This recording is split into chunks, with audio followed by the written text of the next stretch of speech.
Sejam bem-vindos a mais uma leitura diária. A passagem de hoje se encontra no livro de 1 Crônicas, do capítulo 17 ao capítulo 19. A mensagem de Natã para Davi. Davi estava morando no seu palácio. Um dia, ele mandou chamar o profeta Natã e disse: "Veja só, eu estou aqui, morando numa casa revestida de madeira de cedro, mas a Arca da Aliança está guardada numa barraca." Natã respondeu: "Faça tudo o que quiser, pois Deus está com o Senhor." Mas naquela noite o Senhor disse a Natã: "Vá e diga ao meu servo Davi que eu mandei dizer o seguinte: você não é a pessoa que vai construir o templo em que eu vou morar.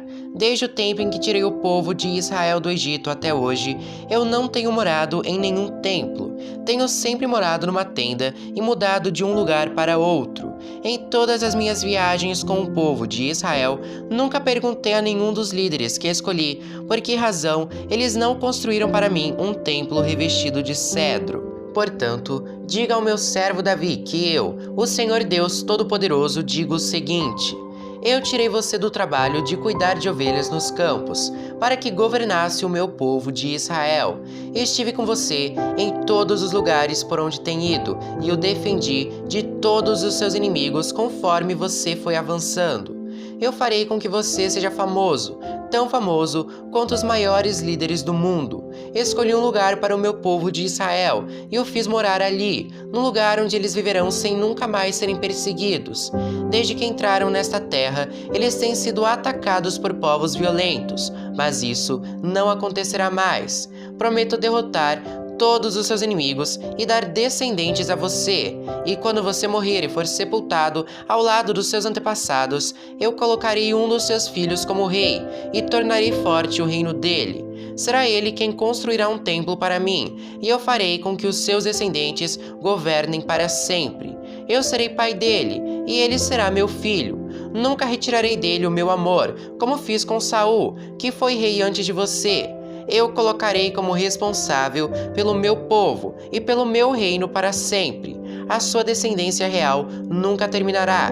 Natã contou a Davi tudo o que Deus lhe havia revelado. A oração de agradecimento de Davi. Então, o rei Davi entrou na barraca, sentou-se e orou assim: "Ó Senhor Deus, eu não mereço tudo aquilo que fizeste por mim no passado, e a minha família também não merece.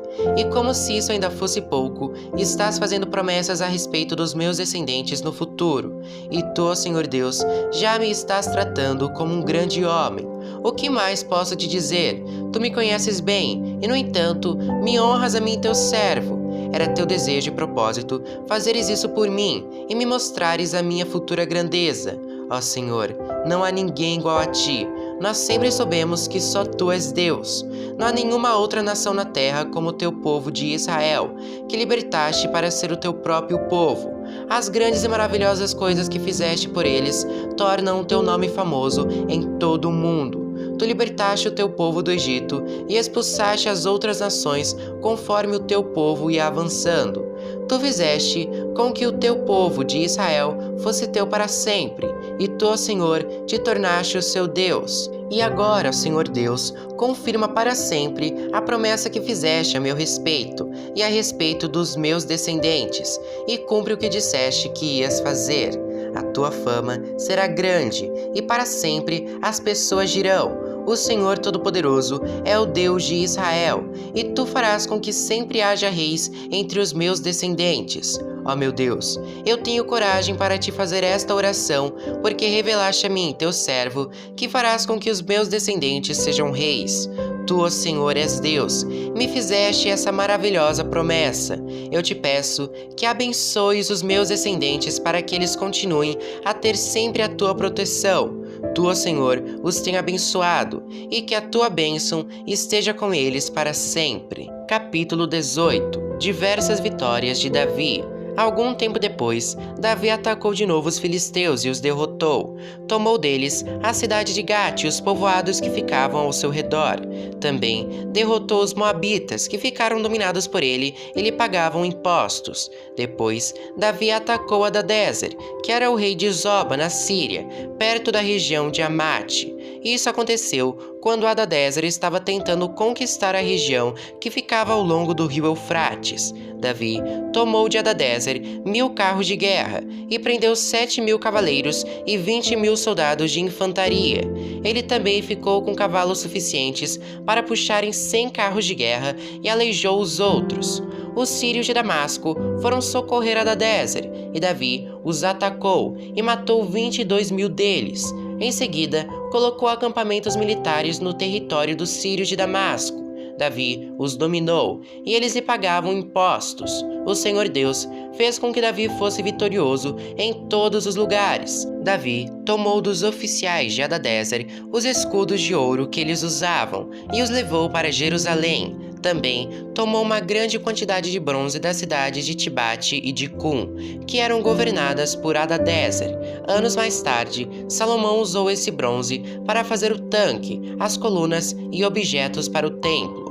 O rei Toi, na cidade de Amate, soube que Davi tinha derrotado todo o exército de Hadadezer. Então, mandou o seu filho Jorão para cumprimentar Davi e para lhe dar os parabéns por ter vencido Hadadezer. Acontece que Toi havia lutado muitas vezes contra Hadadezer. Jorão levou para Davi objetos de prata, de ouro e de bronze, e o rei Davi os separou para serem usados na adoração a Deus o Senhor, juntamente com a prata e o ouro que tinha tomado dos povos que havia conquistado, isto é, os Edomitas, os Moabitas, os Amonitas, os Filisteus e os Amalequitas. Abissai, cuja mãe se chamava Zeruia, derrotou os Edomitas no Vale do Sal e matou 18.000 deles. Ele colocou acampamentos militares em todo o país de Edom, e o povo dali ficou debaixo do domínio de Davi. O Senhor fez com que Davi fosse vitorioso em todos os lugares aonde ia.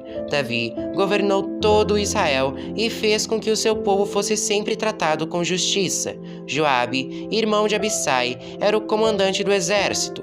Josafá, filho de Ahilude, era conselheiro do rei. Zadok, filho de Aitube, e Aimeleque, filho de Abiatar, eram sacerdotes. Seraías era o escrivão. Benaías, filho de Joiada, era o chefe dos queretitas e dos peletitas.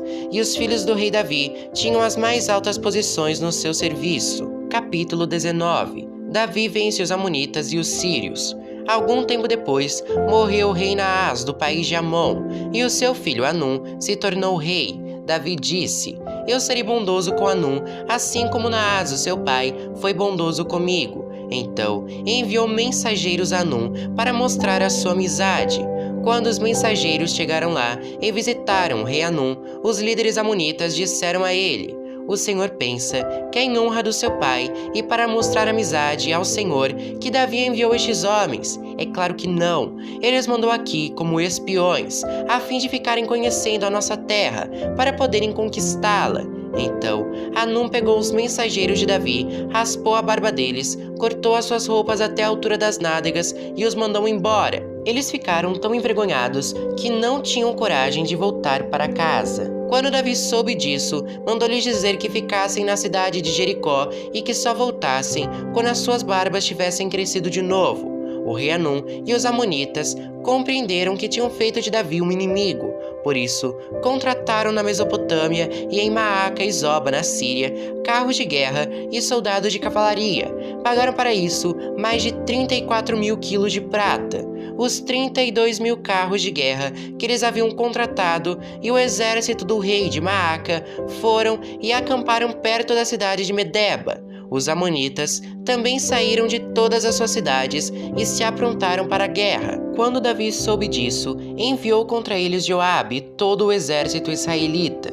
Os amonitas saíram e tomaram posição na entrada de Rabá, a sua capital, e os reis que haviam ido ajudá-los tomaram posição em campo aberto. Joabe viu que as tropas inimigas atacariam pela frente e por trás. Então, escolheu os melhores soldados de Israel e os colocou de frente para os sírios.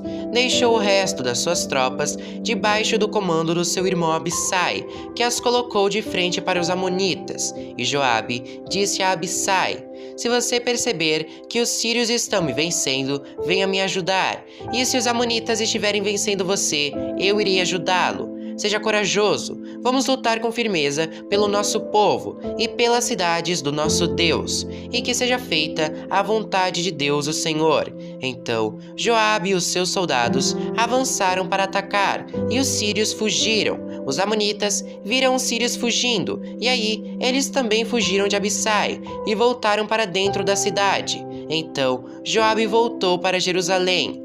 Quando os sírios viram que tinham sido vencidos pelos israelitas, mandaram buscar tropas que estavam no lado leste do rio Eufrates. Essas tropas eram dirigidas por Sobaque, o comandante do exército do rei Hadadezer de Zoba.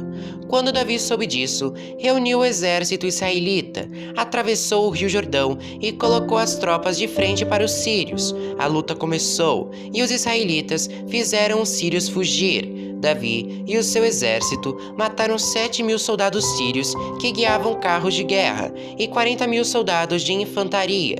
Também mataram Sobaque, o comandante sírio.